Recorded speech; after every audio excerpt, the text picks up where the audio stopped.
Good afternoon. Today, I want to talk a little about the future of Africa. African countries have always been hindered by other countries that invaded Africa from slave trade, as I said before, colonialism, neocolonialism, and globalization. African countries face new challenges that they are not able to cope with.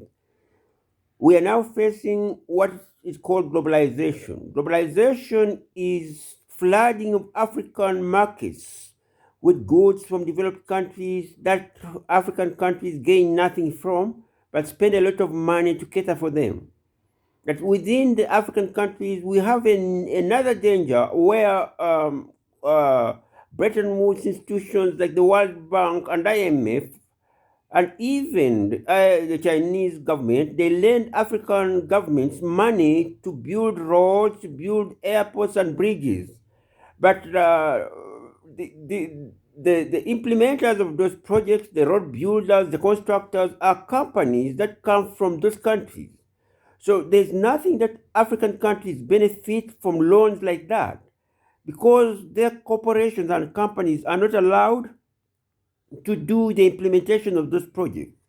That is what has caused what I call megalomaniac recession in Africa that cannot be realized because over 70% of African countries' population live on subsistence agriculture, which hides recession.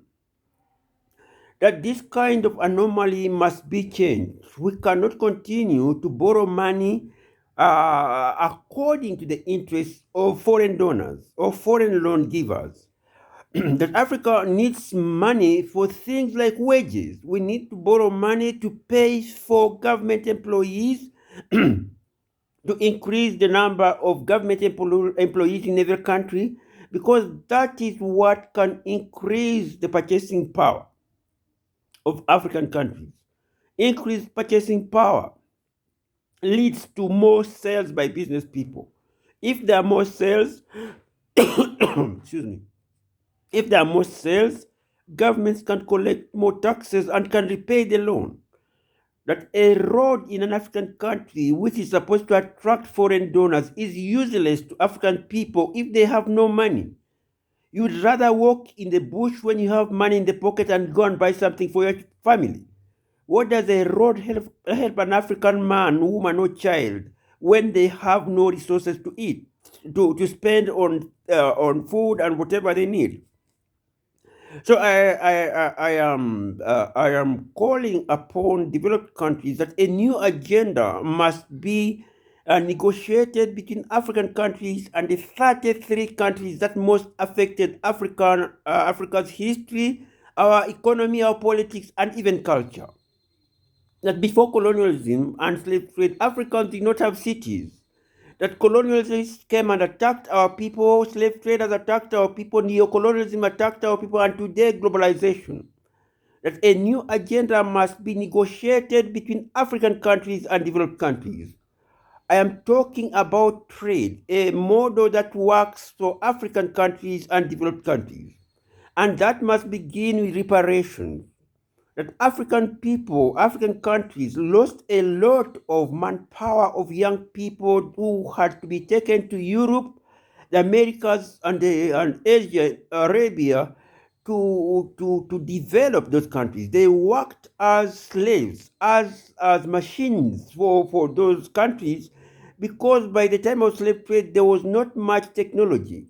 So African people were the ones that enabled developed countries to establish something close to industries by using our people as slaves. And these African people, we talk about African countries, but there are also many African countries, African people in diaspora, from the United States of America and Canada to Europe to the Caribbean, Cuba, Haiti, Jamaica, West Indies, Guyana, French and Dutch Guyana, all those are African people. That we must seek a new agenda. African people must demand for what is legitimately theirs, that is reparations and compensations for black people in diaspora. that African people face a lot of humiliation. Right now in America, a black man's life is in danger, a black person's life is in danger as they shoot black people indiscriminately, not caring about their rights as Americans. We seek negotiations with those 33 countries that have affected Africa negatively to come out and talk to us about the future of Africa in relations to those countries and even as Africans in diaspora. Thank you very much.